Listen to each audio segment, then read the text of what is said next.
From the archives of the United States Cavalry, the true stories of Colonel Ranald Mackenzie and the cavalrymen he led. Mackenzie's Raiders. His secret orders from the President of the United States. Clean up the Southwest. Make it a fit place for Americans to live. Wipe out the renegades, outlaws, and murderers. If necessary, cross the Rio Grande, knowing capture means hanging by the enemy. Discovery, court-martial by the United States Army.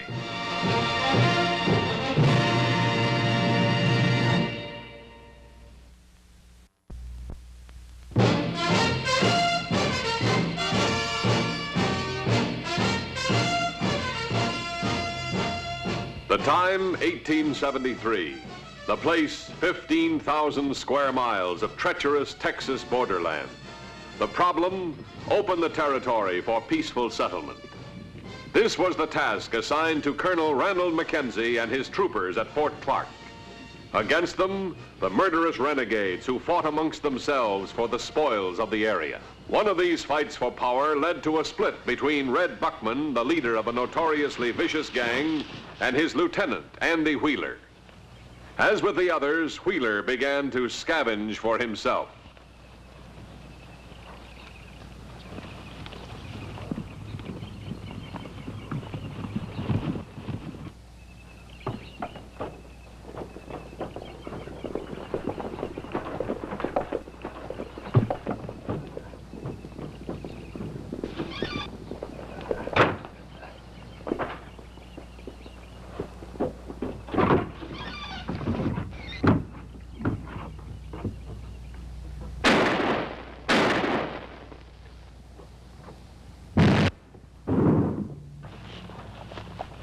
Handicapped not only by shortages, but by the vast distances between his command post and the far-flung settlers' cabins, necessity demanded that Mackenzie spend long hours in the field, searching for the renegade raiders.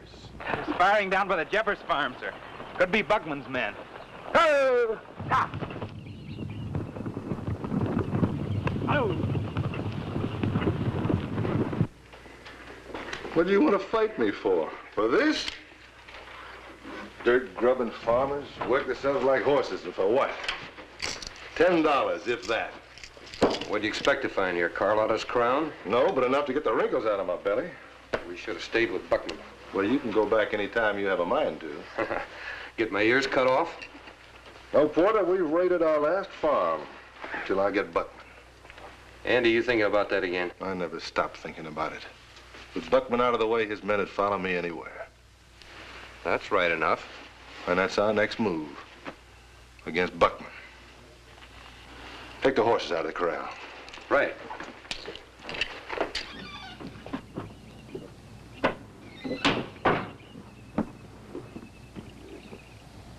Let's get some fresh horses from the corral.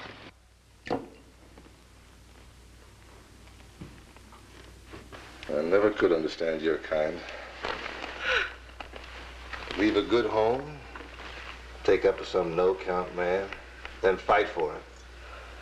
Your whole life, for what?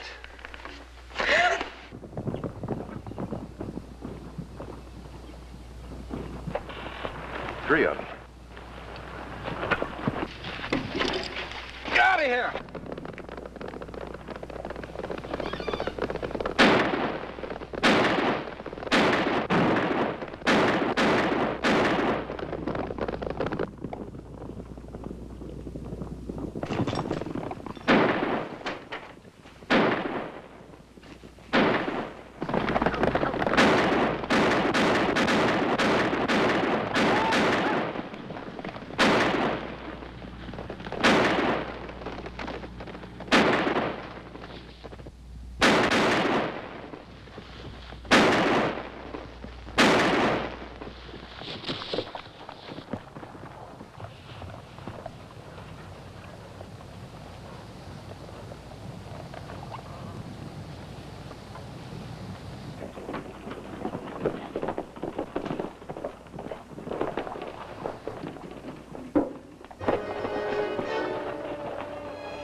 woman over there on the couch.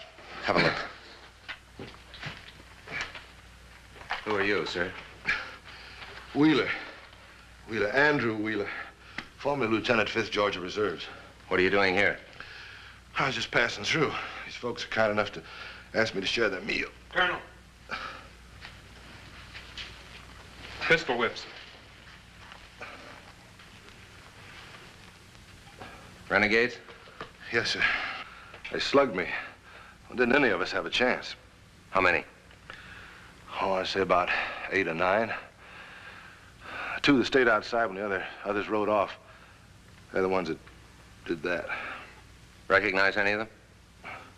Well, it's hardly likely, sir, since I'm a stranger in these parts.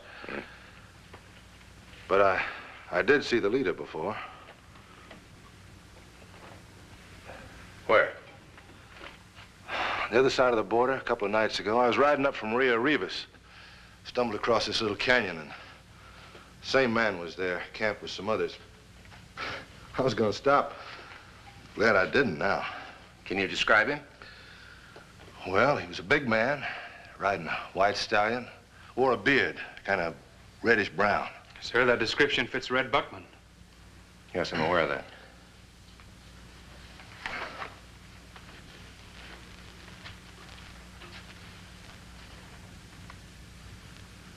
Mr. Wheeler, I wonder if you'd mind accompanying us back to Fort Clark. I may need some more information. It'll also give you a chance to rest up and have that head wound tended to. Well, Colonel, I don't think It'll only be for a couple of days. I'd like you to be my personal guest. Oh, thank you, sir. I appreciate your hospitality. Thank you, Mr. Wheeler. Lieutenant? Eager to avoid suspicion, yet certain that Mackenzie had believed his story, Wheeler agreed to stay at Fort Clark for a few days of rest and medical attention.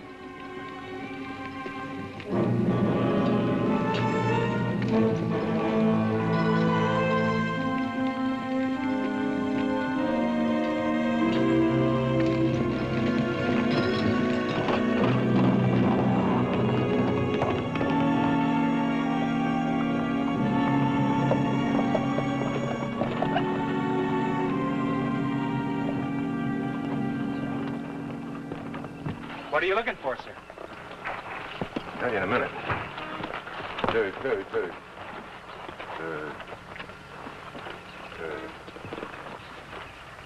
Look here. See anything? Only a little mark in the metal facing. Yeah. That mark is the blacksmith's signature.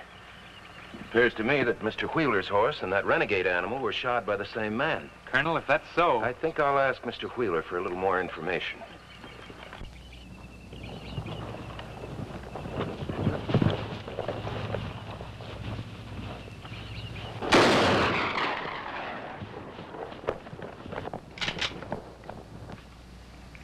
It's me, Greer. Tell Buckman if he wants to keep living, he better see me fast.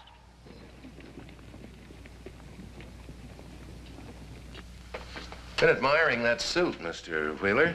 Surely that isn't Bracketville tailoring. Well, thank you, sir. No, I believe in the old saying, clothes make the man. Well, I rather agree with you. You tell me, though, you've been on the trail for a long time. Aren't those pretty fancy clothes? Well, as you know, sir, I haven't had a chance to shave yet today, but I've always prided myself in being a cut above the average saddle tramp. No insinuation to the contrary. Tell me, Mr. Wheeler, what kind of a horse were you riding? Well, Colonel Mackenzie, I should think you'd be able to tell just by looking at me. I wouldn't ride anything except a blooded animal. What became of this blooded animal? I told you, sir. Well, tell me again. Those renegades stole him. The man you called Buckman. He drove him off when they left the farmhouse. Where'd you have this animal shod? Well, he was already shot when I bought him. Where'd you buy him? In Mexico. I wonder if I could trouble you for a light. Oh, surely. Thank you. Surely, Mr. Wheeler. Would you mind if I asked you what you were doing in Mexico, Mr. Wheeler? Not at all, sir. We were looking at some silver mining property. Oh, any luck? Not much. No, it's pretty much of a gamble. Too much of a gamble for me. 2 or 3 years' time, maybe a man's whole poke. Not to me, I'm sorry.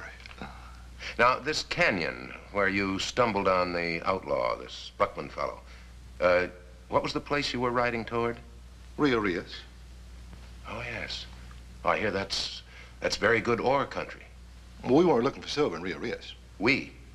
Who was with you? A friend of mine, name of Johnson. What happened to Mr. Johnson? He stayed down there. Oh, he was more of an optimist. Well, let's put it this way. He's a little longer than I am on capital and on patience. Mm-hmm. Now, you say when you ran onto them, you were headed toward Rio Rios. That's right. Colonel, I've answered all your questions, and I've certainly told you everything I can think of. I know you have, but maybe I can think of something more. Until I do, I'd appreciate it if you'd stay here on the post, as my guest, of course. Oh, well, with pleasure, sir. Thank you very much, Mr. Wheeler. Thank you, sir, for your courtesy. His story sounds straight enough. Maybe. Maybe. Lieutenant, you've been on this post long enough to know that this is pretty rowdy territory. Violence is sort of commonplace. Yes, sir. But pistol whipping a woman is not commonplace, even out here. Oh, I wouldn't say so, sir. There was another woman pistol whipped in this territory about a year ago. Only she didn't die. That was just before I was assigned to the post, sir. Uh-huh. Her name was Mrs. Lane. She lives with her brother about a mile and a half beyond Bracketville. Oh, I see what you're up to, sir. Have her take a look at Wheeler and try to identify him. Is that right, sir? No, Lieutenant, that's wrong. I'd take a ride out to the Lane place.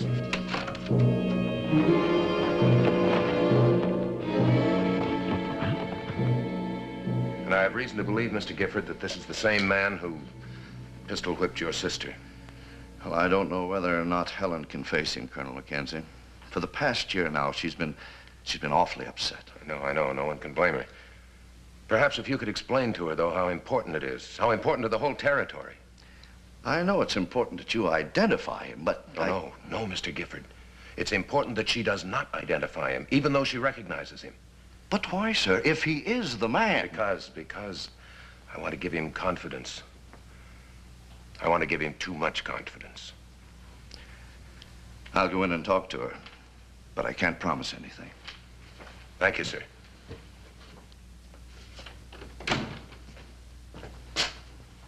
Wheeler's here. He's waiting outside. All right. When we get a little ways from the fort, see to it that Mr. Wheeler rides out in front. Just in case. In case of what, sir? In case somebody else has ideas.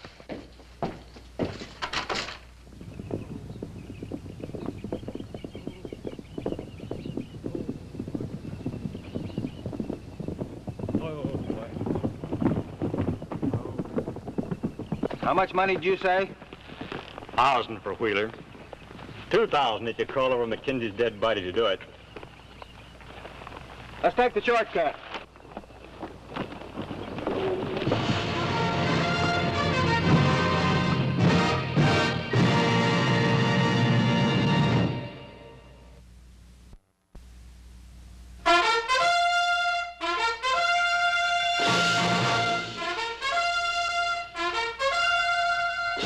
October 11th, 1873. Colonel Mackenzie's strategy demanded the complete confidence of Andy Wheeler. Together, they rode out to the home of Mrs. Lane.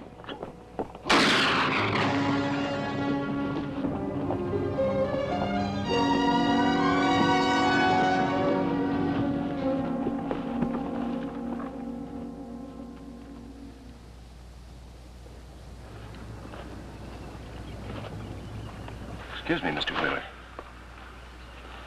It appears they were shooting at you, whoever they were. I don't understand. I don't know why anybody shoot at me. No. Well, perhaps they were shooting at me, just bad shots. Well, whoever they were, they're gone. Let's be on our way. Mrs. Lane's expecting us.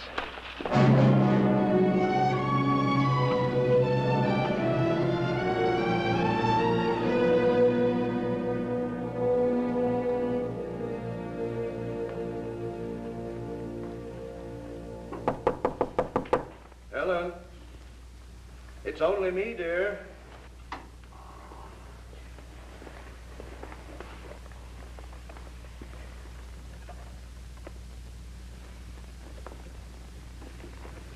Hello, dear.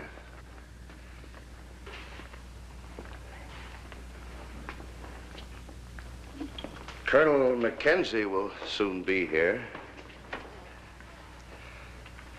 You still want to go through with it? Yes. He knows it isn't going to be easy for you. That must be them now.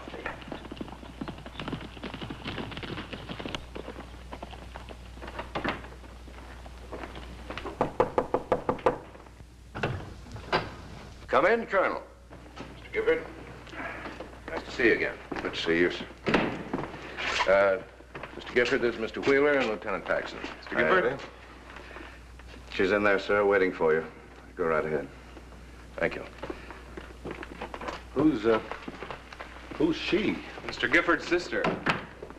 Her name's Lane. Still doesn't mean anything to you? No more than it did before. Is it supposed to? How is she? The same. She hasn't set foot outside of this house since she came here. Seems like she just wants to dry up and die. Hey, excuse me, gentlemen, but what's all this got to do with me? That's what we're going to find out.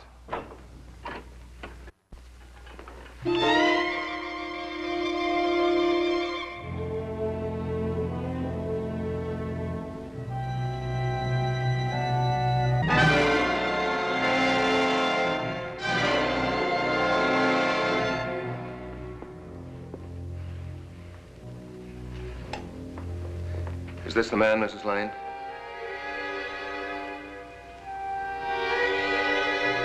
Be very sure.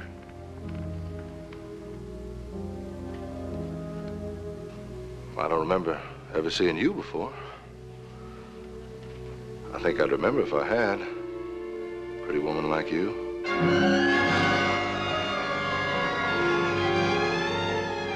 No. No. You're sure? You're sure this isn't one of the men that was there that day? Yes, I'm very sure.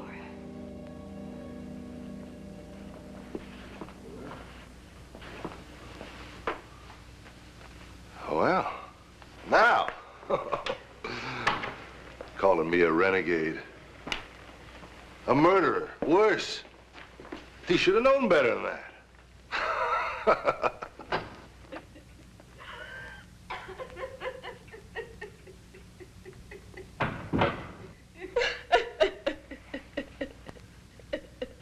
She did well, didn't she? Didn't act like she recognized him at all. If there's anything I can do... No, sir. Thanks just the same. Well, I'll tell you what I think, Lieutenant. I think that colonel owes me an apology. I agree with you, Mr. Wheeler. And I do apologize. All I can say is we made a mistake. I'm sorry. Well, Colonel, I'm no one to hold hard feelings. All I want to do is just be on my way. Oh. Anything wrong with that? No. I was in hopes you could help us, Mr. Wheeler, but... Well, look, Colonel, It's quite all right. It's quite all right. Somebody else will claim the reward. Lieutenant Paxton, take Mr. Wheeler over to the hotel for supper. Buy him the best and then see him on his way. Yes, sir. Colonel! What was that reward you were just speaking of? $500 for Red Buckman. We got word of the offer this morning. $500 for Buckman, huh? That's the man you saw near Rio Rios. Yeah, I know. I was just thinking, Mr. Wheeler, if you could remember the exact spot where you saw him and lead us there, I'd see to it that you got that reward. How about it, Mr. Wheeler? Well... Now, Mr. Paxton, have Lorca and Wayburn mount up. We're going to help Mr. Wheeler collect that reward. I talked to the finance officer, sir. He says he hasn't received orders from you authorizing the $500 reward. Lieutenant, I should have said we're going to help Mr. Wheeler get his just reward. The Rio Grande, once a barrier to Colonel Mackenzie and a shield for those who would run from justice. Now, by secret orders of the President of the United States, Mackenzie could cross the international border. However, should his mission be exposed, the very man who had issued his secret orders was powerless to protect him from inevitable court-martial.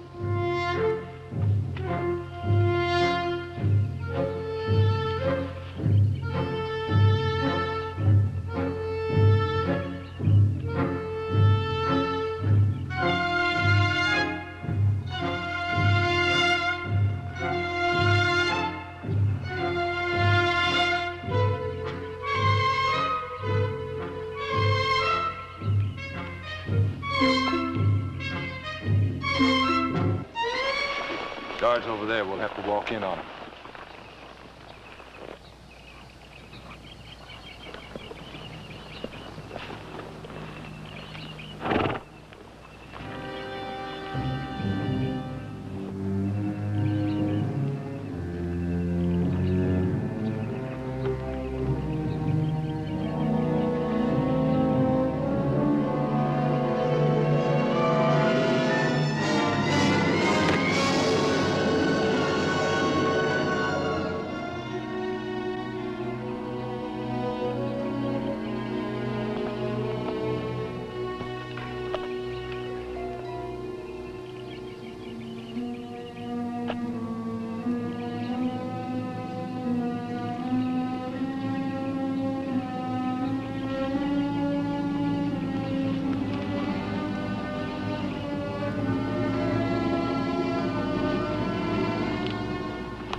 Horses first.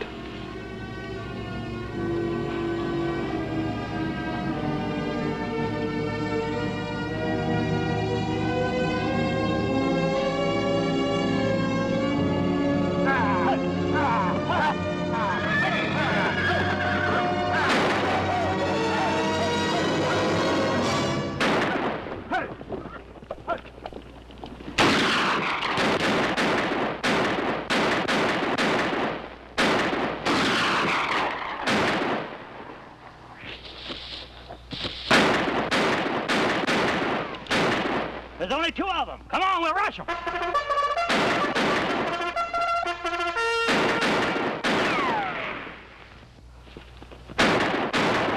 Not so fast, boys. He's mine. Drop it. Drop it, Wheeler. What? Drop it. Drop it, Buckman.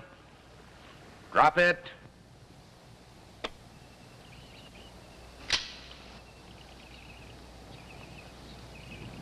Why don't you let me get him?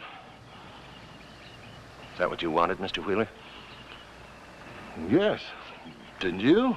I mean, they're nothing but scum, Colonel. They don't deserve a tryout. I'm surprised you feel that way. How else would I feel? I wouldn't have brought you up here otherwise. Reward or no reward.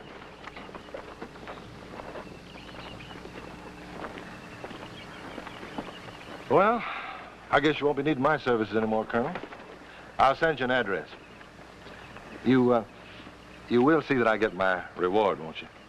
Oh, yes, Mr. Wheeler, I'll see that you get your reward. I made a promise I'd try never to break. Thank you, sir. I'd leave that right there if I were you. Why? Those renegades that fired at you down the road, they gave you away. Well, that's impossible, Colonel. Just as impossible as it is for Mrs. Lane to forget what you did to her. Take him away.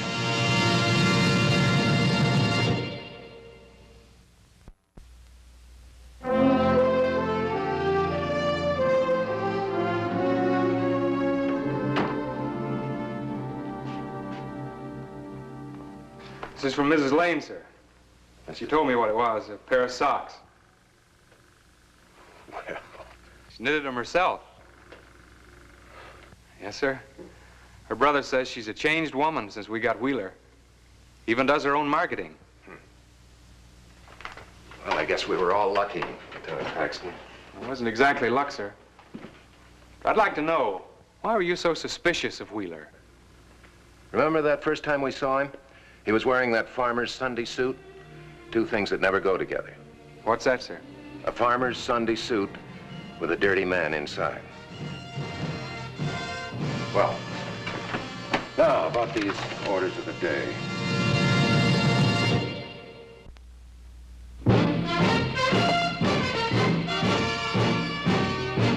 Mackenzie's raiders rode again and again, carrying out the secret orders of the President of the United States. Do whatever necessary to clean up the Southwest.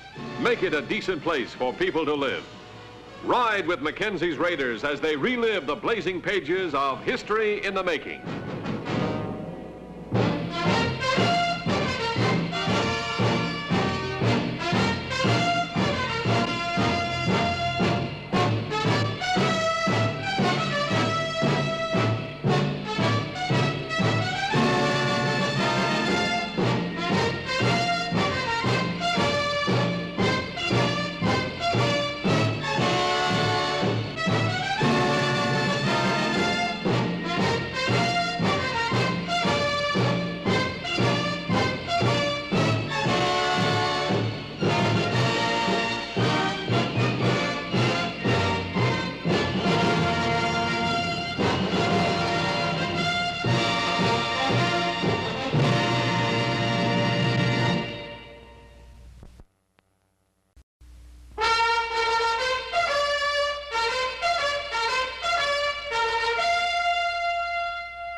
From the archives of the United States Cavalry, the true stories of Colonel Ranald Mackenzie and the cavalrymen he led. Mackenzie's Raiders. His secret orders from the President of the United States. Clean up the Southwest. Make it a fit place for Americans to live. Wipe out the renegades, outlaws, and murderers. If necessary, cross the Rio Grande, knowing capture means hanging by the enemy. Discovery, court-martial by the United States Army.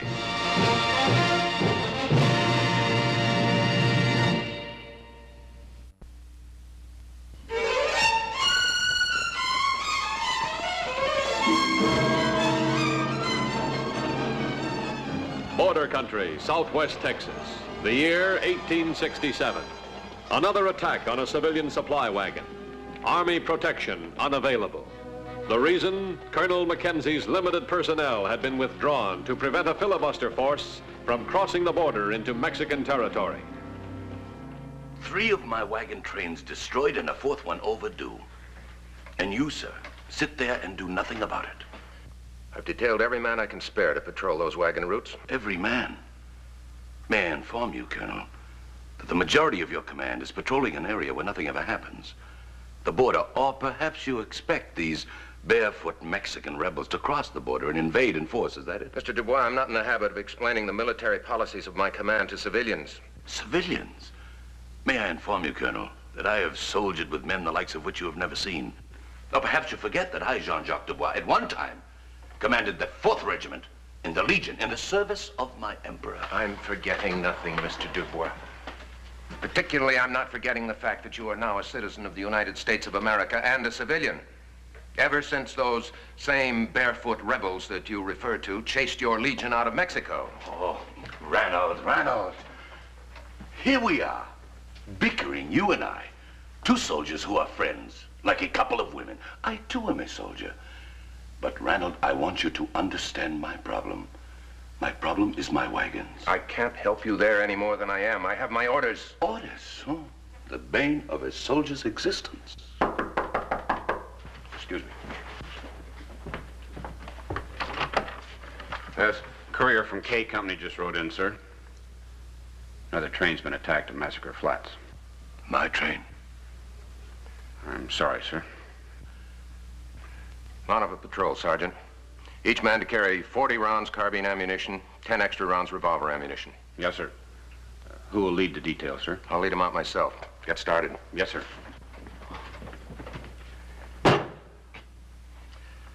I'm sorry, Jean.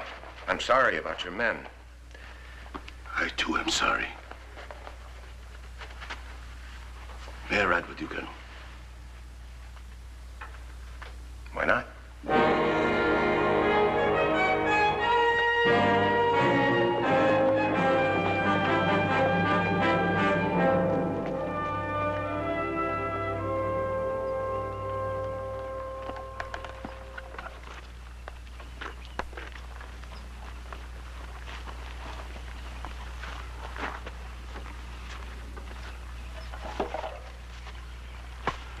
Well, Mackenzie, what do you make of this? This is Comanche. What was your freight? Oh, the usual thing. Dry goods, cloth, dry groceries, and some hardware. Guns? A few. Take a close look at that arrow, Sergeant. Tell me what you think. Apache. That's right. What difference does it make who shot it? Mackenzie, these men are dead. It means they weren't killed by Indians. Mount up the troop. We're going back to the fort. Yes, sir. But what's happening here? I'll explain it to you later. Mount and ride.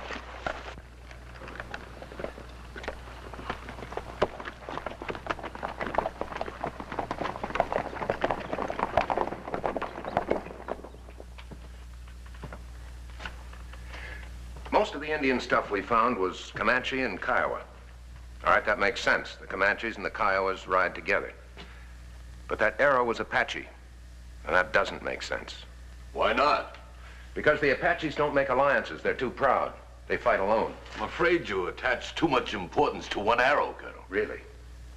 Well, it wasn't just one arrow. There were other things. If it had been Indians who attacked those wagons, they'd have looted them immediately. There was no such sign. So? So it wasn't Indians who attacked your wagons. On the other hand, renegades don't usually hit provision trains.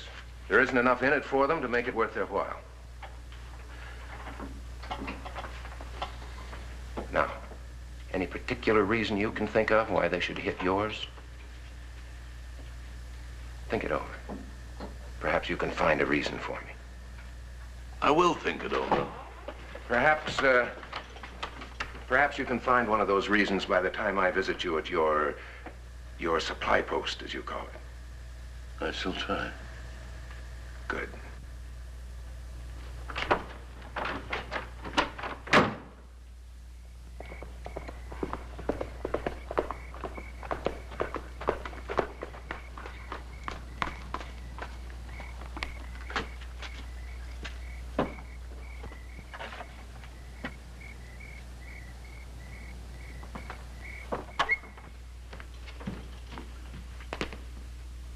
Archer, what are you doing here? Is there something wrong? The rifles? No. The rifles are all right. They're on their way south. Oh, good. Then what is it? I didn't hire out to commit murder. I don't understand. Those men were murdered on your orders. Oh, now, Archer, I know exactly how you feel, but we've got a lot of things to do. And one of them is to see that our good friend, Colonel Mackenzie, never suspects that my wagons are carrying arms for the Provisional Army of the Second Mexican Empire. Don't be too sure of that. Oh? He has men all over town very interested in your activities, Jean. Don't underrate Mackenzie. He's a hard man to fool.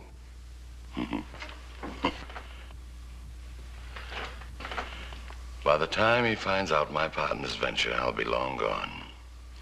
You see, I have 2,000 rifles stored in various depots, and in a few days, I'm going to cross the Mexican border, and all the men will rally to my cause when they find out I can arm them. Then we'll sweep out this revolutionary rabble and restore the Mexican Empire. Having learned that Dubois' wagons were carrying contraband cargoes, Mackenzie rode out to confirm his suspicions.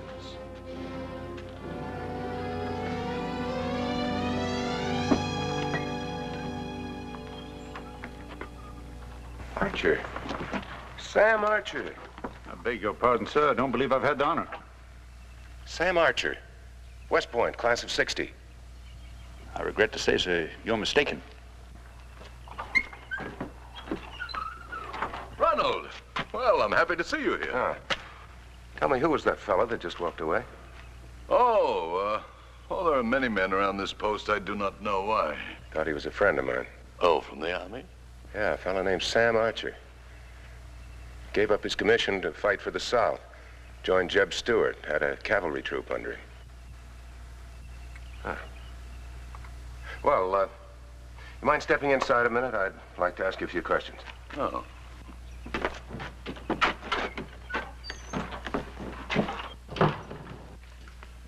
Sit down, Randall. Well, my friend? Tell me, what was in that shipment that was robbed at Massacre Flats? Oh, I thought I already told you that. Household provisions, goods, dry goods. You were carrying heavy cargo, machinery, or something else. Machinery? What use would I have for machinery in country like this? None. But those same cases could be used to carry rifles. Oh, now I understand. You think that I, Jean-Jacques Dubois, am a runner of guns. I think the heat has affected your reason. Oh, but you are serious. Tell me, why do you say these things? You were a French officer in Mexico. You were among the first troops that Louis Napoleon sent over here in 1864 when he tried to set up Maximilian on the Mexican throne. You were among the last to be forced out. You're bitter about that. I've heard you express bitterness about it. But that does not make me a runner of guns. No. But it gives you an excellent reason for wanting to see the overthrow of the present Mexican government. You think that I'm behind this movement that's giving you so much trouble, huh? Exactly. I think you've been using your wagons to carry guns and ammunitions. And perhaps I also arranged to have my wagons attacked and the munitions you speak of robbed. Is that right? I think so. Why do I do these things? 2 reasons. 1, to take suspicion away from yourself. 2, to force me to weaken my border patrols and strengthen the northern patrols. Tell me something. Can you prove these things? When I can, I'll come after you. Why do you have this great interest in Mexican affairs? Randall, you and me, we have been friends for a long time. Jean, if I found out that you were responsible for the massacre of those men on the wagons, I'd track you down to the ends of the earth. Goodbye, Jean.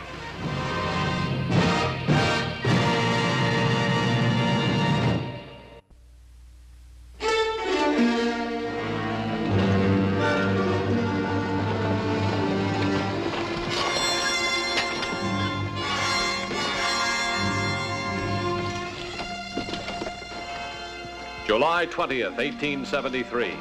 A patrol from C Company intercepted a freight wagon belonging to Dubois on the border approach.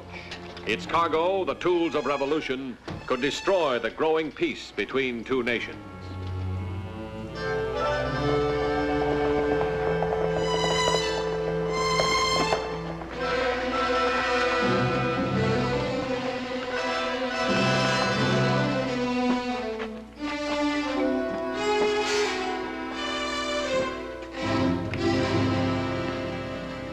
Well.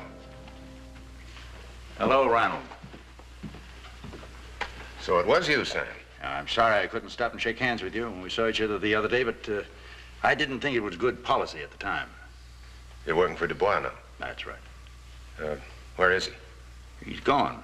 He heard you picked up one of his wagons and decided it was time to leave. Where'd he go, Sam? South. Don't ask me any questions I'm not going to answer. I think maybe you'll answer. Disarm him and bring him along. Yes, sir. For the last time, where's Dubois? I don't know.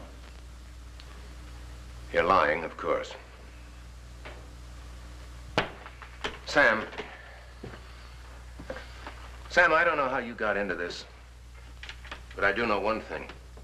You're not the kind of a man that can fight against his own country. I'm fighting for my own country. Mexico's my own country. This is your country. Not since '61. That war is over. Those issues are dead. Not for some of us. Not for the men who rode with Jeb Stuart, who refused to surrender, who took service in Mexico with the Emperor. The Emperor is dead, too. Not for those of us who knew him. He's still a living symbol. To me, to Dubois, to the thousands of others who would gladly have died for him. No, Maximilian's the greatest man I've ever known.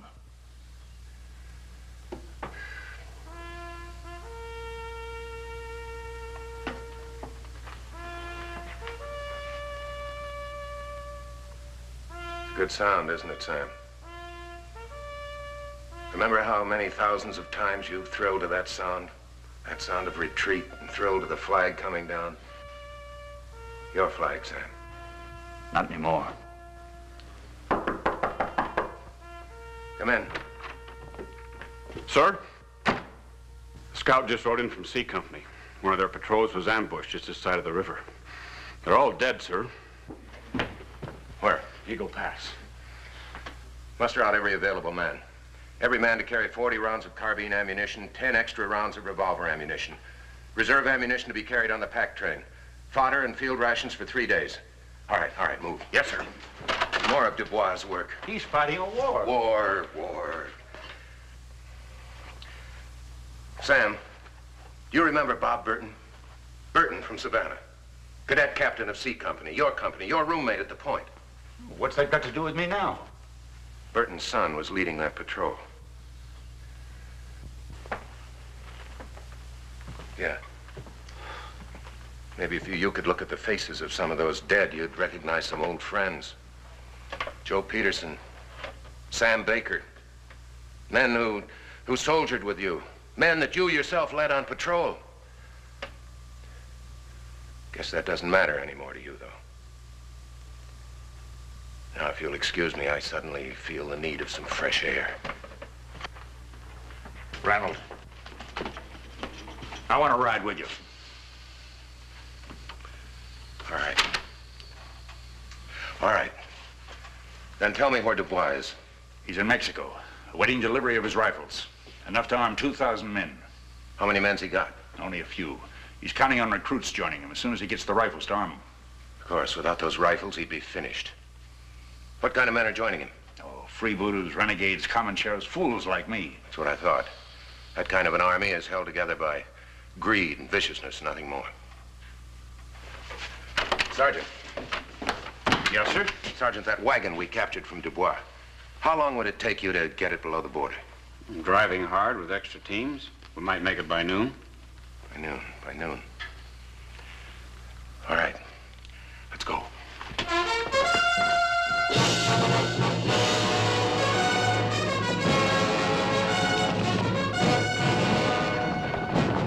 July 22nd, 1873.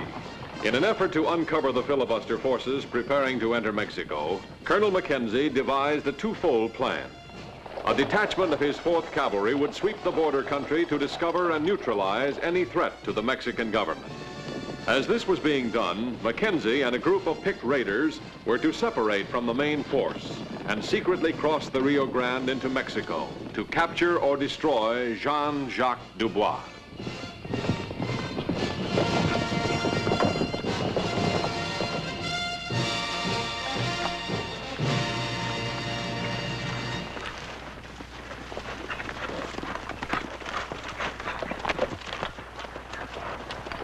How much farther? About 10 miles. Dubois got his headquarters in an adobe hut at the head of a draw. Won't be easy getting in there. A couple of men with repeaters could hold the mouth of that wash against small army. We'll worry about that when we find him. Let's go.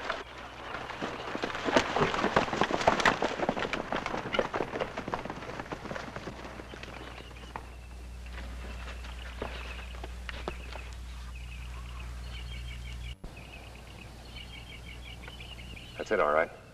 Dubois is still soldier enough to post sentries. How are we going in? We're not going in until Sergeant Stanfield gets here with that wagon. Then I'm going in alone.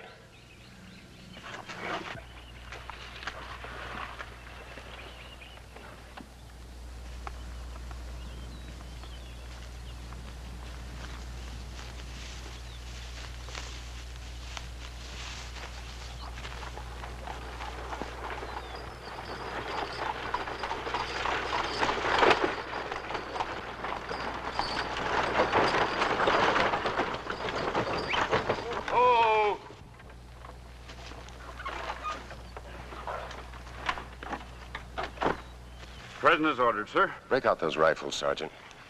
Disable them. I'll give you 45 minutes to break them up. Then I want you to put them back on the wagon and drive the wagon up into that draw. Yes, sir. Give me a hand, man.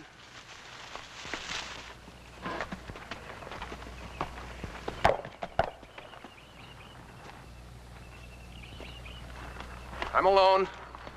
I want to see Dubois.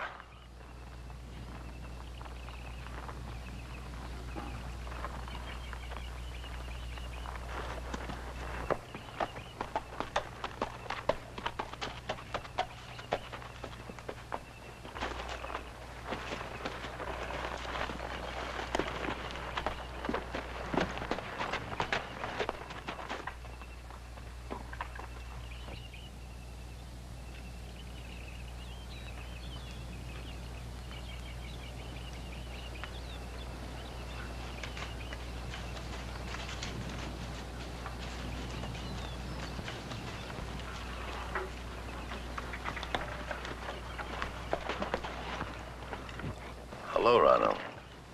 I didn't expect to see you here. You should have. Come in.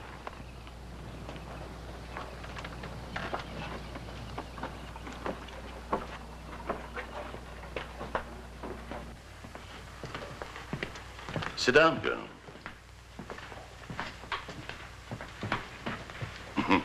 You know, you were a fool to follow me. I told you I'd follow the man who was responsible for those wagon massacres to the end of the earth. Sacrifices of war. I call it murder. Your game's played out, Dubois. You know your men will desert the minute they find out that they're not going to get those rifles. Oh, but they're going to have rifles. They should be across the border by this time. What if I told you they'd been intercepted? I would not believe you. How could you possibly have known where they were stored? I couldn't, but Archer did. Are you trying to tell me that Archer is a turncoat? I can't believe that. How else could I have followed you directly here? How else would I have known where to find you? Archer. I don't understand. Why would Archer betray me? Only that he's too good a soldier to stomach the murder of American troopers. I do not believe that. Colonel Mackenzie, nobody can stand in the way of my cause. Your cause died with Maximilian. That's a lie. Only a man died. I do not know what you did with Sam Archer, and I care less. But there are many men in Mexico who believe in the Second Mexican Empire. Like those cutthroats out on the porch, do they still believe in the Second Empire of Mexico? Of course they know. But you know as well as I do that they're only a means to an end. Well, as I told you before, you're going to die. Outside, and don't try anything. My men are all around here.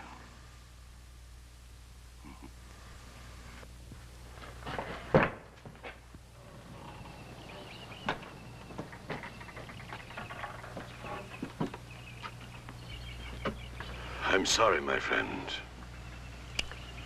Take him out and shoot him.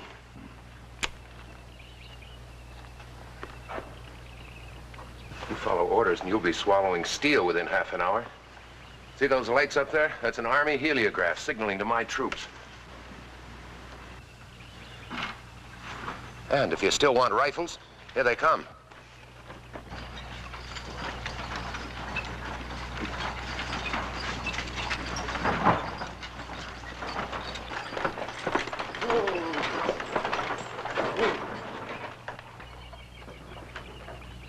Archer.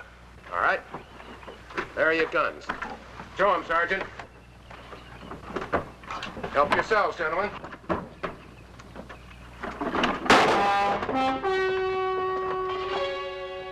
They're all broken. Now, my advice to you men would be to get back across that river to your farms. Of course, if you prefer, you're perfectly welcome to remain here and try and fight my troops with broken rifles. No. You don't understand. This is a trick. I have guns. Believe me, I have guns. This is a trick. Please. Don't you understand? It's for the good of the cause. You've got to stay with me. You are my soldiers. No, come back! Come back!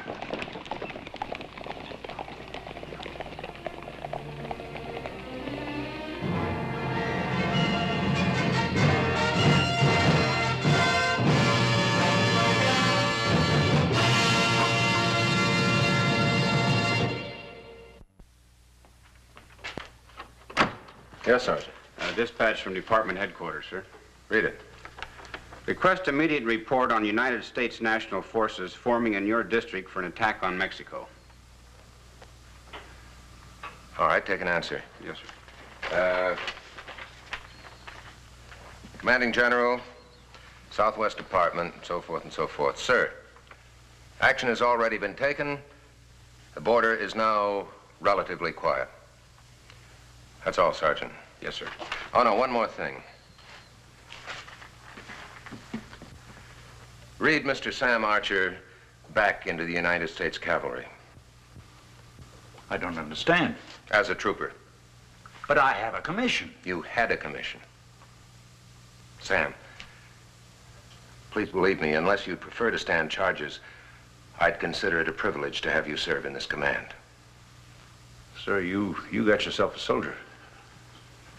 Now, as for that commission, maybe we can talk about it later. Yes, sir. All right, Sergeant.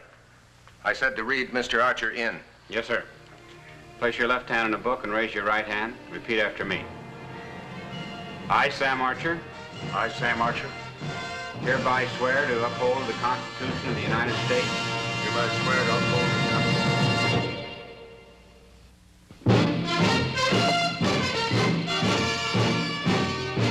Mackenzie's Raiders rode again and again. carrying out the secret orders of the President of the United States. Do whatever necessary to clean up the Southwest.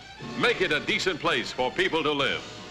Ride with Mackenzie's Raiders as they relive the blazing pages of history in the making.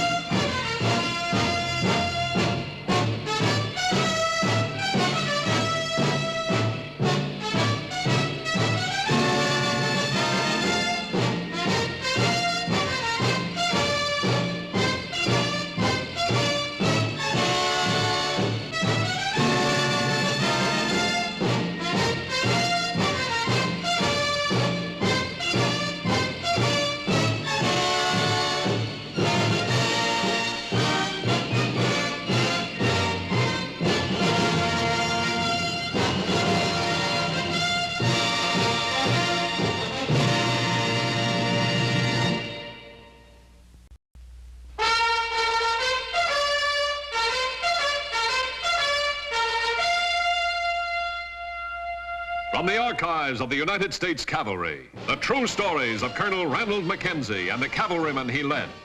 Mackenzie's Raiders. His secret orders from the President of the United States. Clean up the Southwest. Make it a fit place for Americans to live. Wipe out the renegades, outlaws, and murderers. If necessary, cross the Rio Grande, knowing capture means hanging by the enemy. Discovery, court-martial by the United States Army.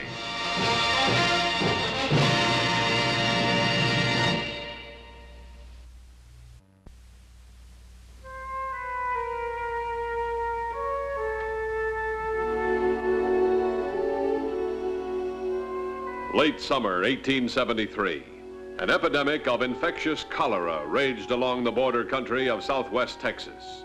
Great numbers of settlers dead or dying, the rest terror-stricken. Medical facilities almost non-existent. Doctors few and overburdened. Drugs depleted. The sickness had hit Fort Clark.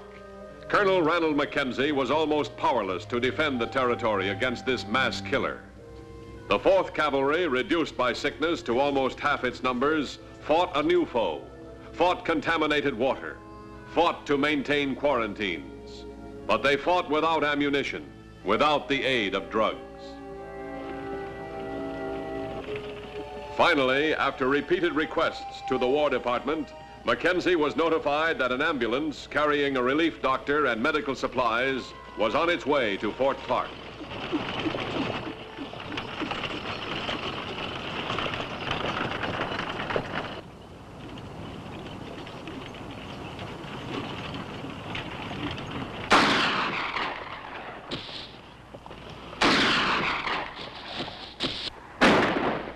See him, don't shoot. Now take your horses and ride them around the flanks. Hit them from both sides at the same time. I'll cover. There's 2 of them left. I'll cover.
Make sure they're all dead.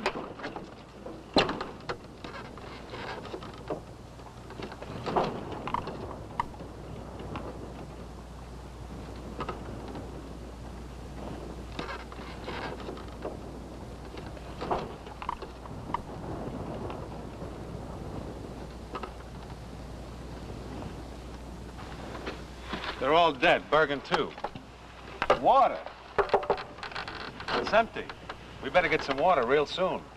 What's all that? Drugs. Medicine. I thought we'd get some guns or something, or even a pay wagon. What are we gonna do with all this stuff? Can we get anything for it? It's worth its weight in gold dust, if we handle it right. Handle it right? Now look, you just keep your mouth shut and do what I tell you. You'll be a rich man, Trout. Put that driver's uniform on. What for? Let's get out of here. Just put it on. A patrol stops us and you'll be very glad.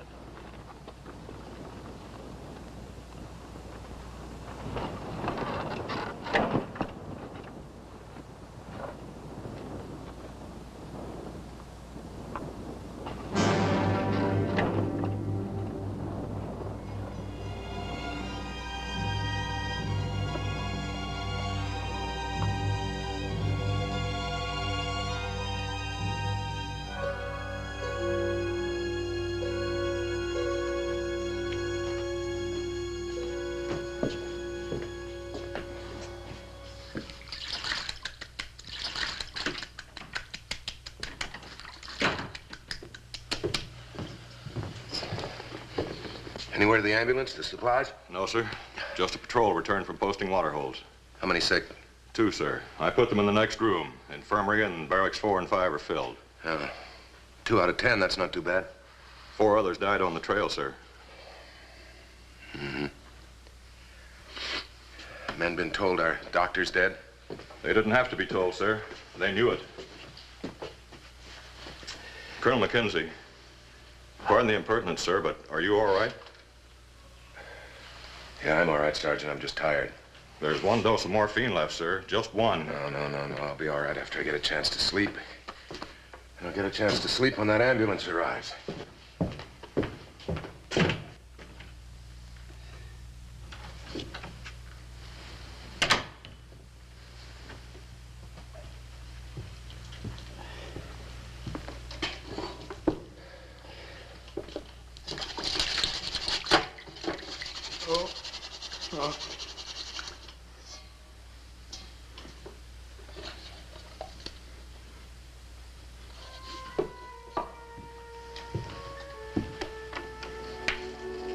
Hurts, son.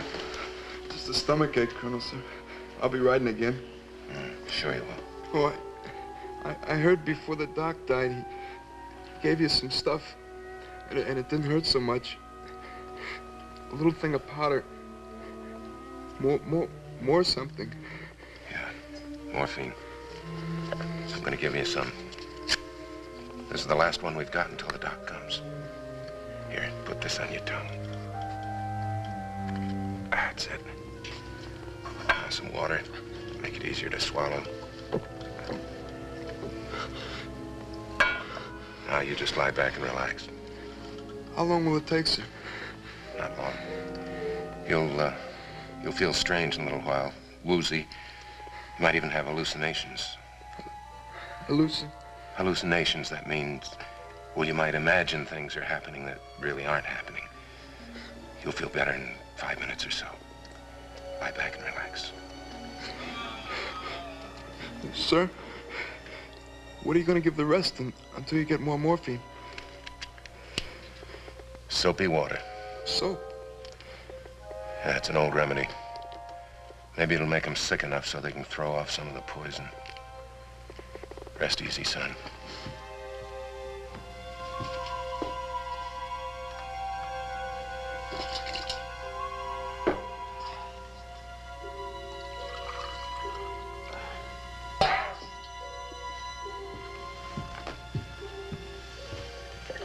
Here, soldier. Drink this. It won't taste good, but it may help you. Good boy. Now think of back home. You get well, and we'll send you back there on leave. The ambulance? Yes, sir. I mean, I don't know, sir. It seems it might have been sighted. What are you talking about? Well, another patrol just came in, sir. 3 men, all sick, delirious. Corporal was babbling something about seeing an ambulance headed south. Headed south?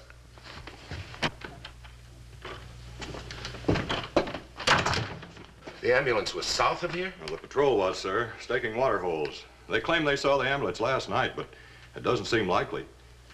They say exactly where? Well, like I said, sir, they're all delirious, but they were patrolling in this area.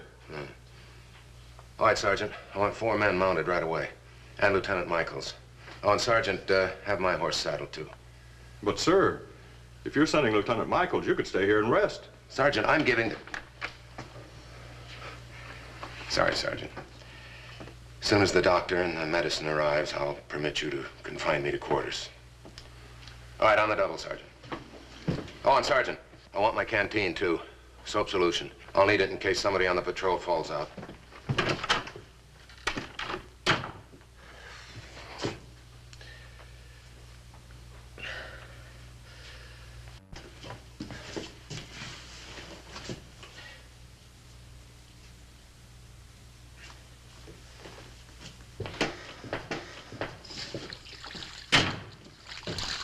Canteen, sir.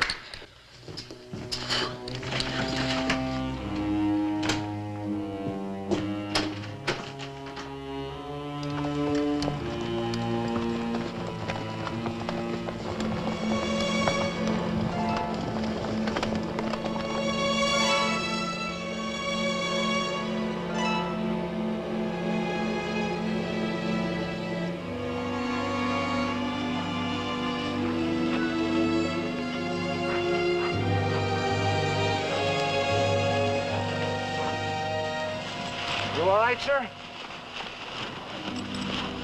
I'm all right.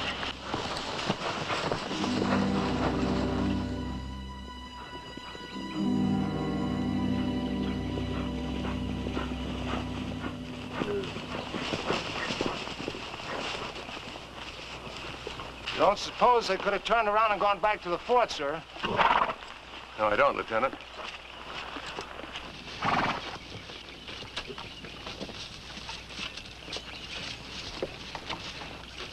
We ought to catch up to them in about 10 minutes, sir. Perhaps a trifle more.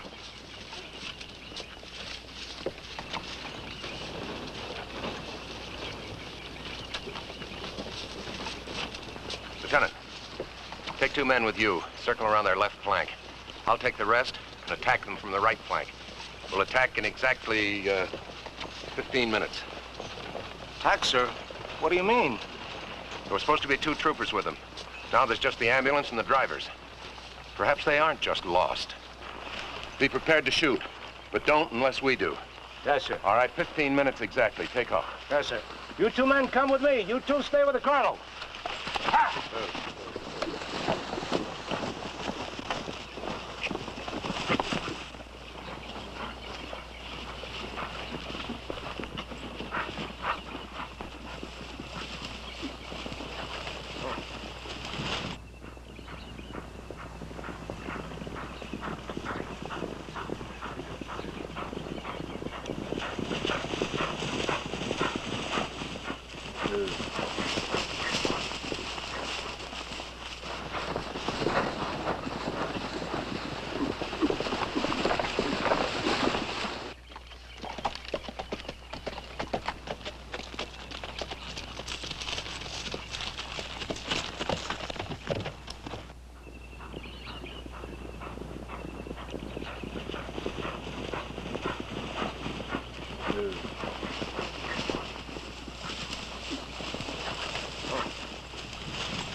Cavalry.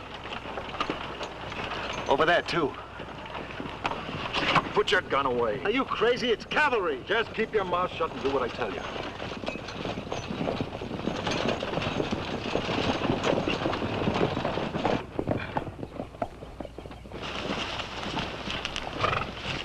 Captain Leon Hempel en route as per orders to Fort Clark, sir.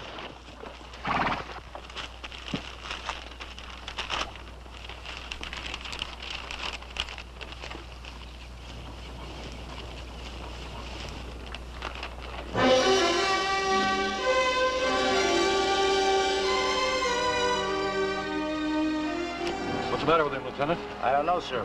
The colonel hasn't slept in 4 days. Now, we better take him in the ambulance with us. Yes, sir. All right, you men, give us a hand here. Gently now, gently. Watch his head. You're heading in the wrong direction, Captain. You've passed Fort Clark. Well, I knew we were behind schedule. I was about to double back. Well, it's northeast from here, sir. It's almost a day's ride with a wagon.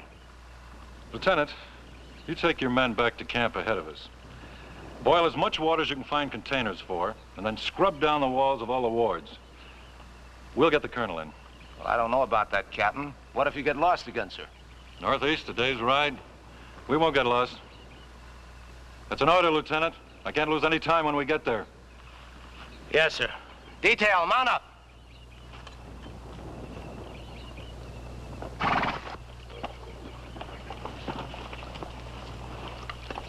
Detail forward and start pull!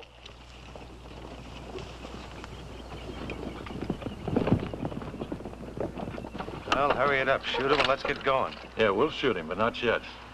He's our insurance. Insurance? If they find us with him, we're through. If they find us with him, we're safe. They won't touch us for fear we'll shoot him. That gives us time to sell these drugs.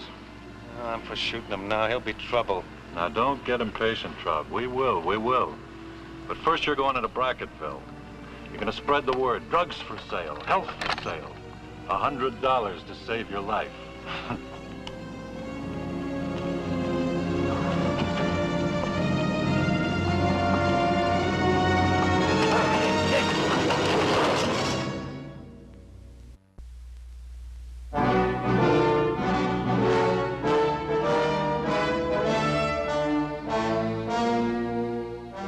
Night, a deserted barn.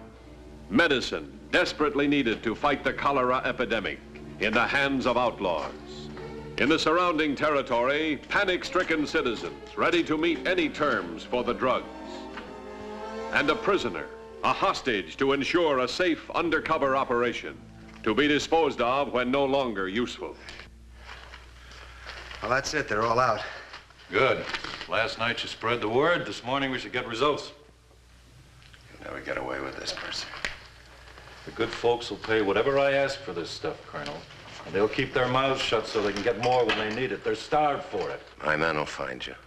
We set a pretty hard trail to follow, Colonel. My men will follow your wagon tracks.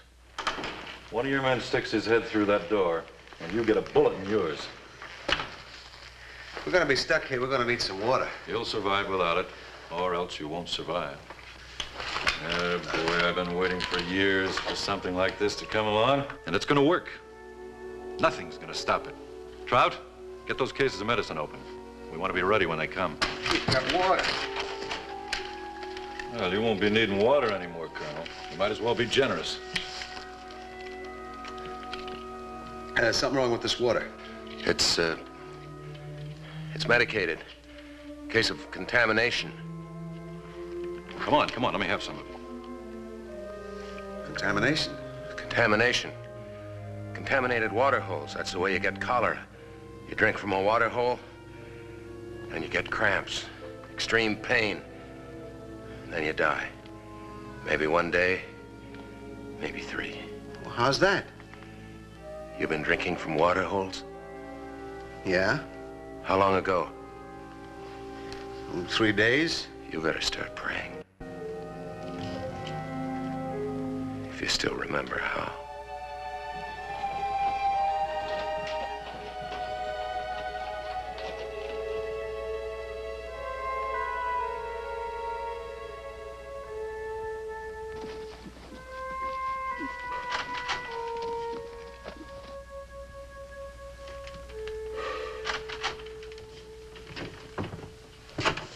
No word from the Colonel yet, sir. Who's that, Sergeant? Captain Leon Hemphill, Medical Corps reporting, sir.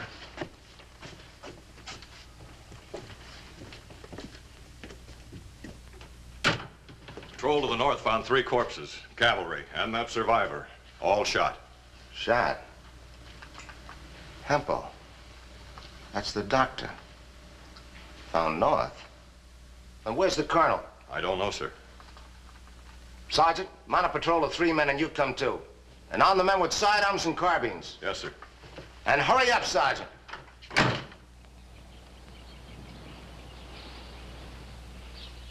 Look, lady, for $100, you get one envelope. $130 is all we had. It was for next year's crops and $100 an envelope. If you want more, get more money. But my children, please. Out, get her out of here.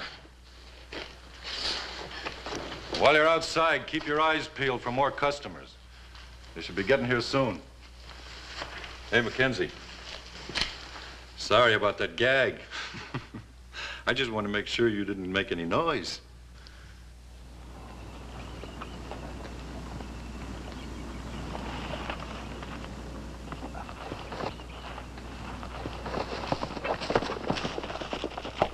Clear tracks. They're headed southwest, sir. There. Mount up, men. Now ride tight and keep your eyes open. Sergeant, ride out and take the lead. Now follow that trail real hard and follow it fast.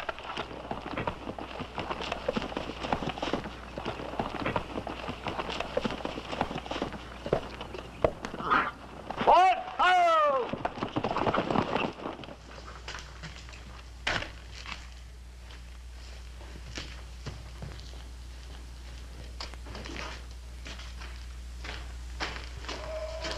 Shut the door. I can't.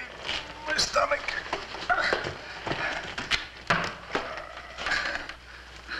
Get up.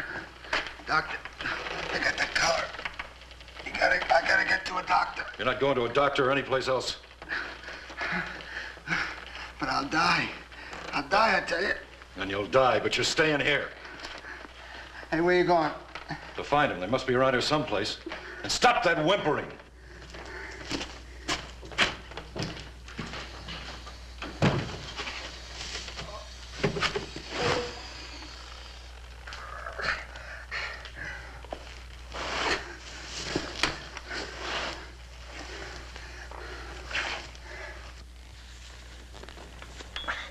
How long does it take? How long does it take? I told you. Maybe a day, maybe less. What'll I do? You take morphine. Over there in that box, the one marked narcotic.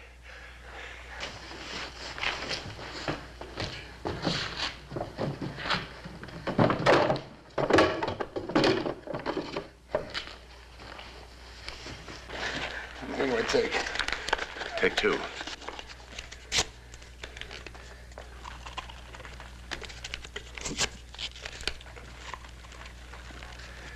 You got a bad case.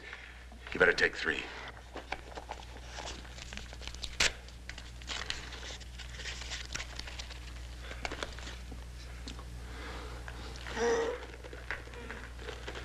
I thought you said it was gonna help. It'll help. Just relax a minute. It'll help.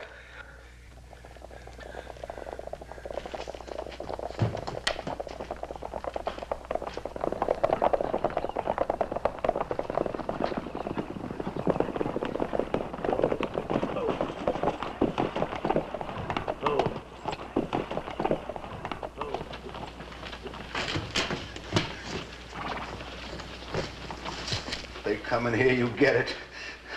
Let's take a look at that barn. Maybe they stopped here.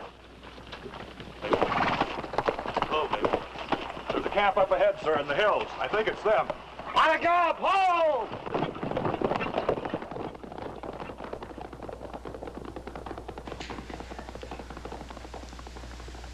Lucky thing for you, they didn't stop.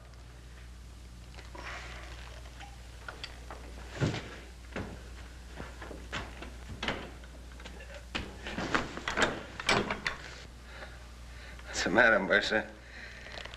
You got a stomach ache?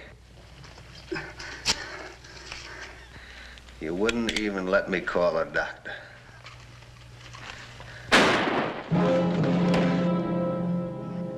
I killed him.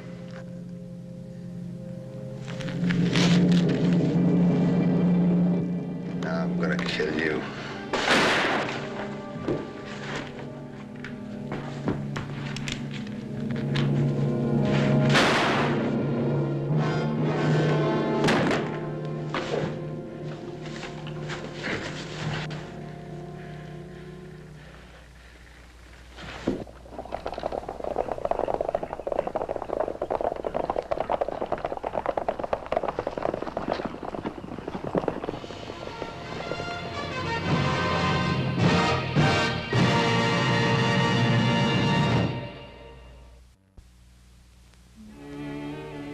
The next day, Colonel Randall Mackenzie returned to Fort Clark with the medical supplies that would enable him to defeat the cholera epidemic. He brought with him also the body of Mercer and the unconscious form of Trout.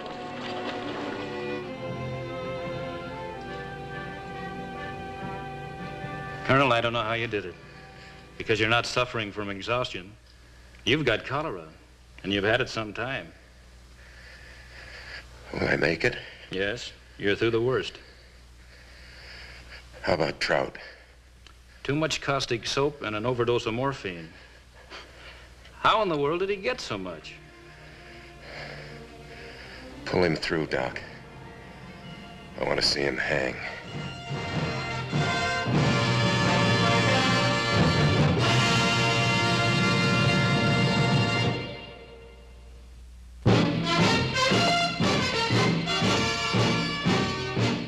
Mackenzie's raiders rode again and again, carrying out the secret orders of the President of the United States. Do whatever necessary to clean up the Southwest. Make it a decent place for people to live. Ride with Mackenzie's raiders as they relive the blazing pages of history in the making.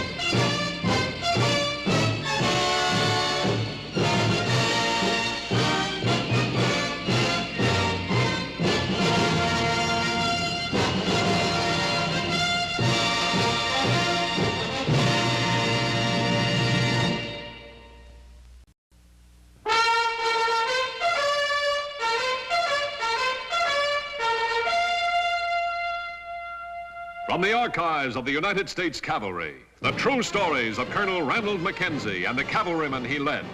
Mackenzie's Raiders. His secret orders from the President of the United States. Clean up the Southwest. Make it a fit place for Americans to live. Wipe out the renegades, outlaws, and murderers. If necessary, cross the Rio Grande, knowing capture means hanging by the enemy. Discovery, court-martial by the United States Army.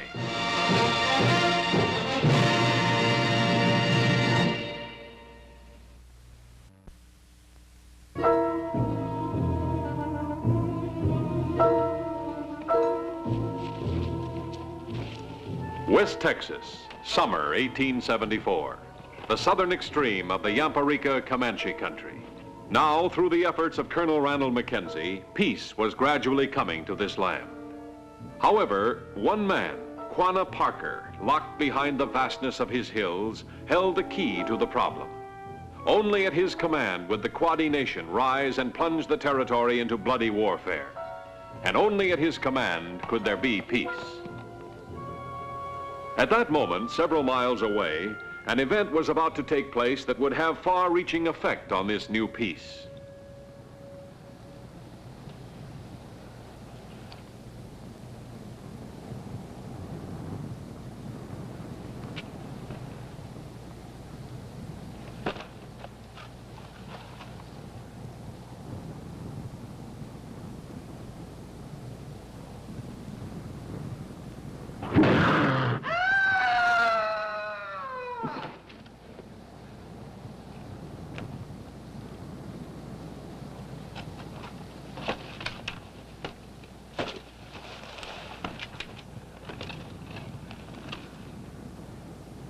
Blue Raven, the son of Chief Running Bear, was dead.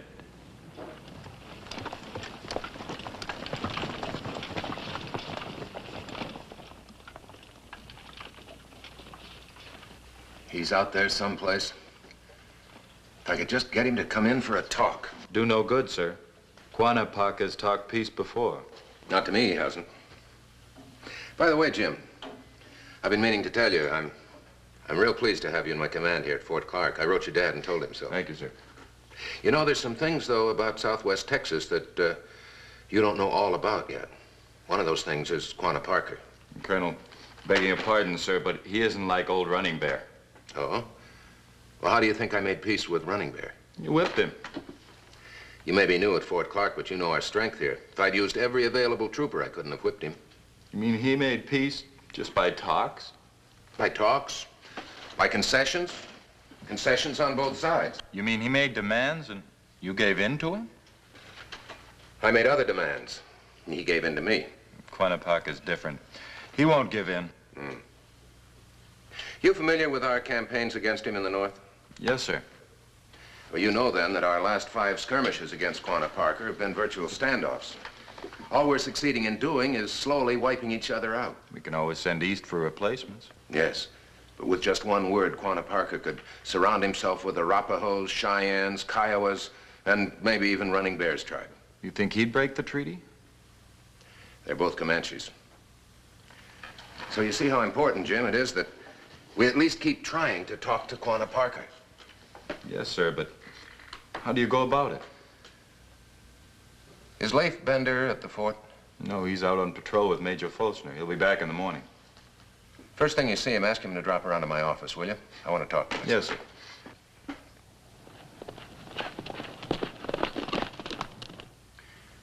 Yeah, I reckon I could find him. This time of year, he should be somewhere around Pope's Wells, near the Pecos. Yeah. You knew him when you served with General Miles, huh? Think you could get him to come in for a talk? Well, no offense, Colonel, but Quanah Parker's heard soldier talk before. What if you told him that Running Bear would be here, too? Well, they're pretty close. It'd go a long ways towards helping him make up his mind. All right. You tell him just that. Supposing Running Bear won't come. You let me worry about that. He'll be here, all right. Now, hold on, Colonel. You ain't never met this here Quanah Parker. That's right. Now, you say Running Bear's gonna be here. Supposing you're wrong. It could mean my scalp. Quanah don't hold with nobody talking with a forked tongue. Leif, if I'm wrong, if Running Bear doesn't come, if he won't help me make peace with Quanah Parker and his quaddies, then this whole territory will be fighting to hang on to its scalp. Colonel, I appreciate how important these peace talks are. Just so as you know, we gotta talk straight with this Injun. Running Bear will be here. Fine. As soon as I can saddle up a fresh horse, I'll start off for the State Plains. All right. I'll ride with you as far as the Yamparica country. The land of the Yamparica was harsh, unrelenting, and so was their justice. For 5 long days, Spotted Elk was to suffer alone while Running Bear decided his punishment. A life had been lost, a young life. The one responsible must pay. No one spoke in defense of the guilty man. There was no defense. There was no pity in the eyes of the Comanche.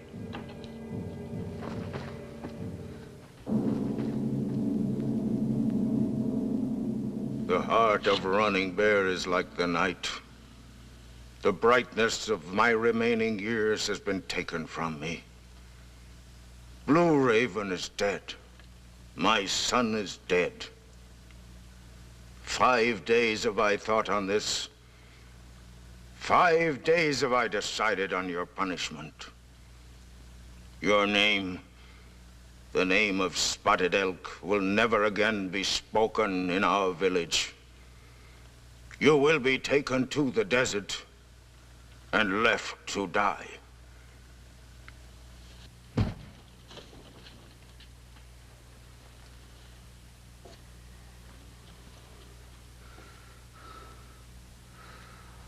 I, too, wear the marks of mourning for Blue Raven. Your punishment will be the end to my grief. Naida.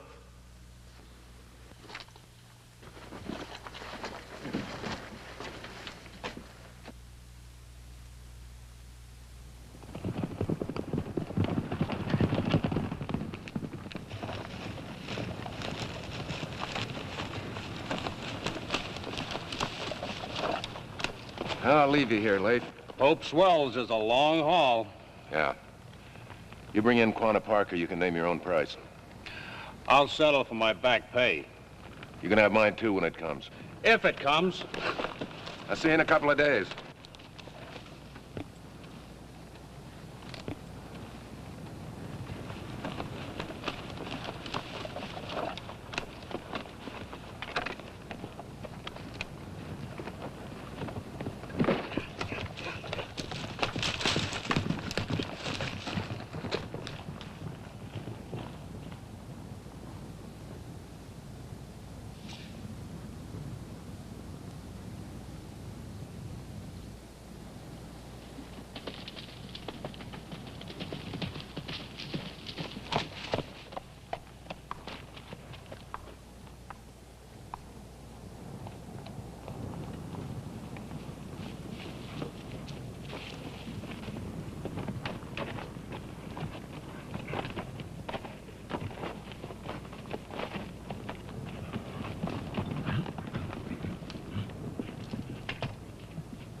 My son is dead, Mackenzie, Colonel. We made a peace so that such as he might live. Now he is dead. I'm sorry, Chief Running Bear. Why? The soldiers killed many of my people. Forgive me. 5 days have I grieved. My mind is sick with sadness.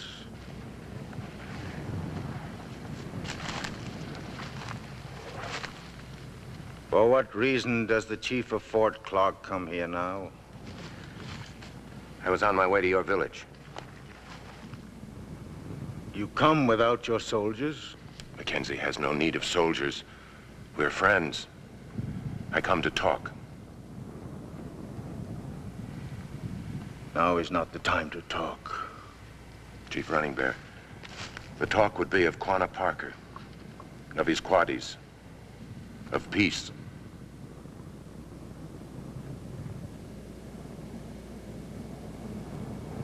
We talk.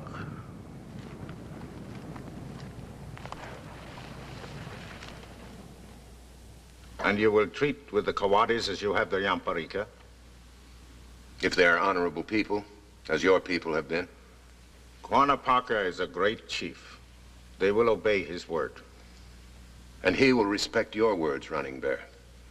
That is why I want you to come to Fort Clark with me, to add your words to mine, to help make the peace.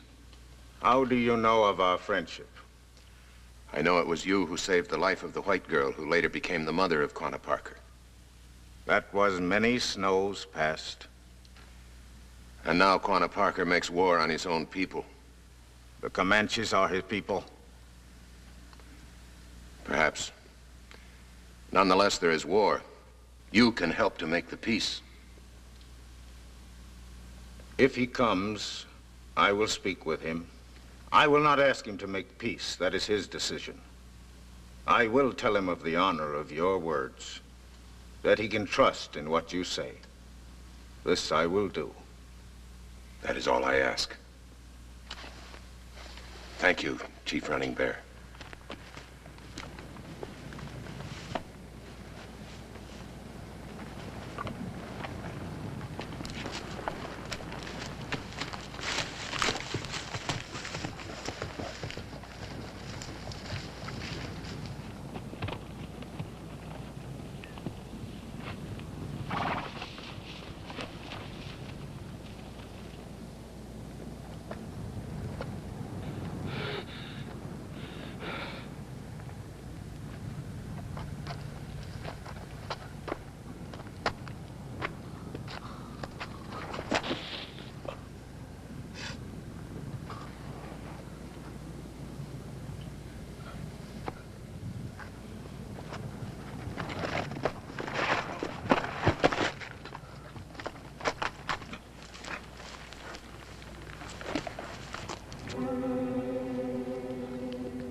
Colonel Mackenzie's act of humanity had been an irrevocable affront to Comanche justice.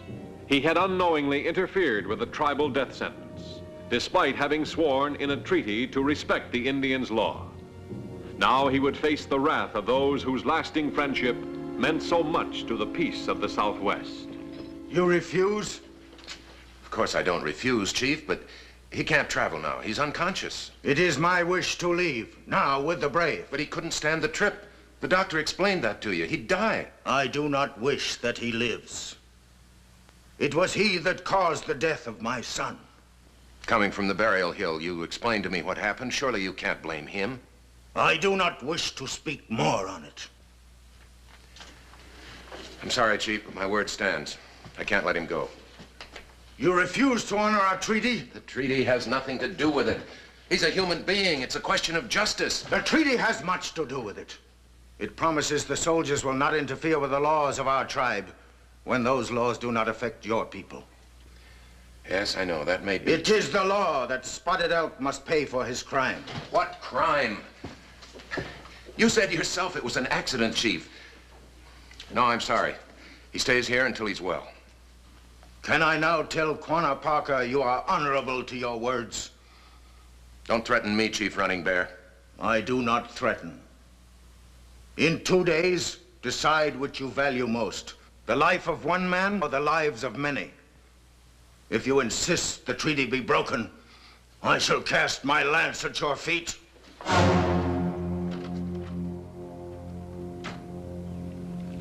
Morning of the second day. By now, everyone knew of the situation at Fort Clark. Everyone knew sundown held a portent of war, unless Colonel Mackenzie surrendered to the Indian chief's demand. The weight of command is often oppressing, always solitary. When decisions are made, logic is sometimes mixed with personal feelings. A dangerous thing, a human thing. Come in. Sorry to disturb you, Colonel. It's all right, Sergeant. What's on your mind? Reporting all companies standing by as ordered, sir. Fine. All passes canceled? Yes, sir. The patrol? It left a few minutes ago, sir. Good, good. Is that all, sir? That's all, Sergeant. No, it isn't. Sergeant. Sergeant, sit down. Sit down. What else have you got to report? Nothing, sir. Wells. Yes, sir. How long have we been together? 7 years, 8 months, sir. And in 7 years, 8 months, don't you think I've gotten to know you pretty well? Sir? I can tell when there's something on your mind, Sergeant. You don't think I'm doing right, do you? I never said that, sir. No. No, you never said it, but nevertheless, you don't think I'm doing right. Colonel, sir, you're wrong. I mean, about me, about what I'm thinking. Frankly, sir, I'm thinking that you're the best man that I ever served under. And there have been plenty. You have a reason for what you're doing. We don't know what it is, but whatever, it's good enough for us. Sergeant, the only reason is that... Sir, you don't owe nobody an explanation. Will you listen to me? The only reason is that that Indian is a helpless human being, and he deserves the protection of this fort. It's as simple as that. Fine, that's fine, sir. Every trooper in this fort will fight for that reason. Thank you, Sergeant Wells. That's all.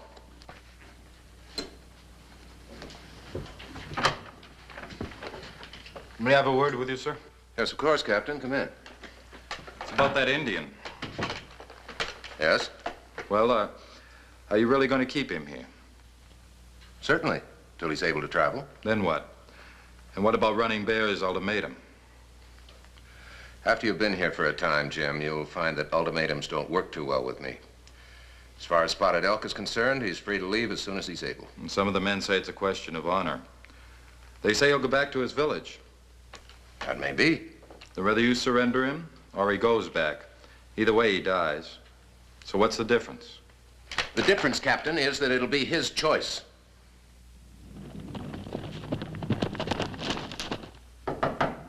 Come in. Colonel, I have to talk to you, sir. Yes, Sergeant? It's that Indian. That's enough, Sergeant. I've heard quite enough about that Indian. But he's awake, sir. Colonel, the doctor took this from him. His medicine bag. Open it, sir.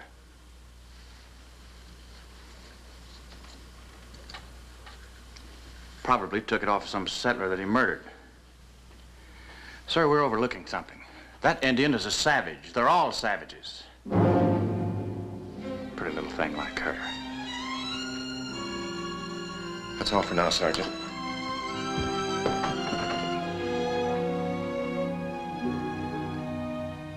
No man wishes to die.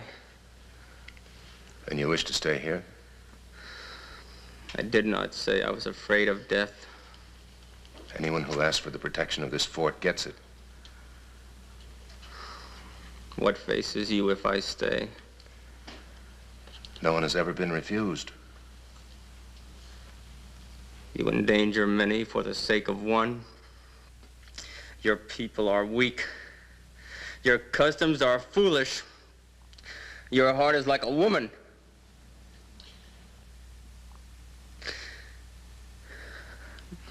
No, it is not true.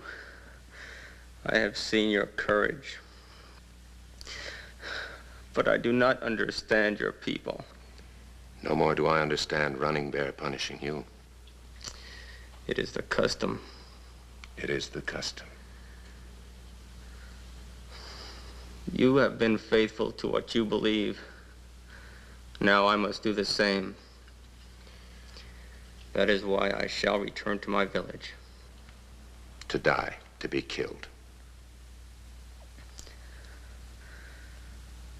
The doctor took it while I slept. I would like to have it with me when I return to my village. Another custom? It was worn by the woman who was my mother. The woman who was your mother was a captive. A captive of the Indians. Yes.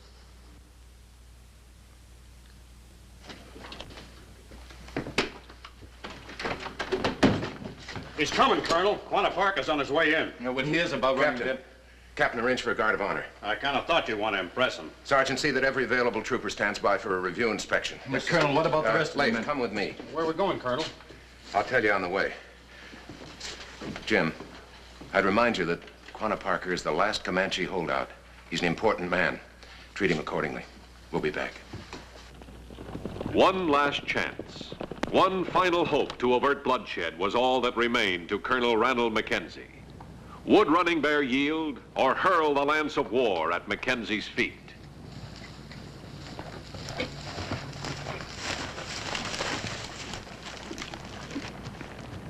Wait here for me, Leif.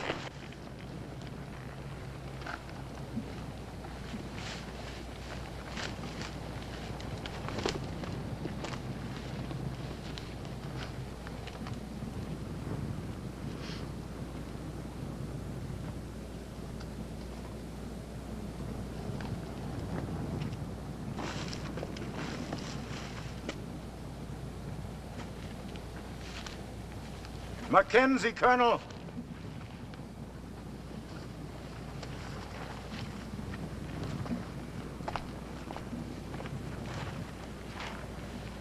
You have come so that the peace may not be broken? That depends on you, Chief. You are wrong. It is you who have broken our treaty. Will you hear what I have to say? I chose this place so that the spirit of Blue Raven can hear our words. No need for words. I can't expect you to understand why I did what I felt I must. If Spotted Elk is not returned before the time the sun rests, the Yamparika will make war. Are you sure you want war? After having seen what peace has meant to your people? And I have seen what your people's broken word has meant. Very well, Chief. I'll not break our treaty, knowing that you wouldn't. But I must explain one thing. This is the medicine bag of Spotted Elk. It contains the picture of a woman who is not an Indian. A picture of his mother. Just as Quanah Parker's mother was not an Indian, was a prisoner of the Comanches. That is so. All right, I'll turn him over to you. Punish him any way you will. But remember this, Chief.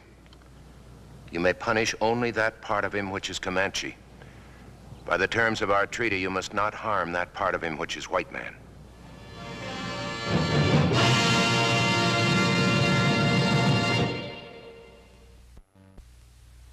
Come in. Yes, Sergeant? Beg your pardon, sir. I thought the captain would like to know that Colonel Mackenzie is approaching the fort. He has Chief Running Bear with him. Thank you, Sergeant. You may go. They returned to the fort as friends, not really understanding each other. But they had one thing in common, a desire for peace, a peace they hoped would spread to all the lands of the Comanche, and one day beyond, to all the wild, desolate country of the West.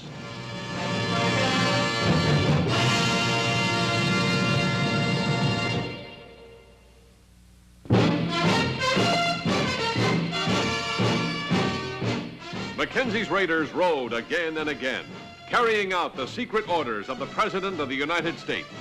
Do whatever necessary to clean up the Southwest, make it a decent place for people to live. Ride with Mackenzie's raiders as they relive the blazing pages of history in the making.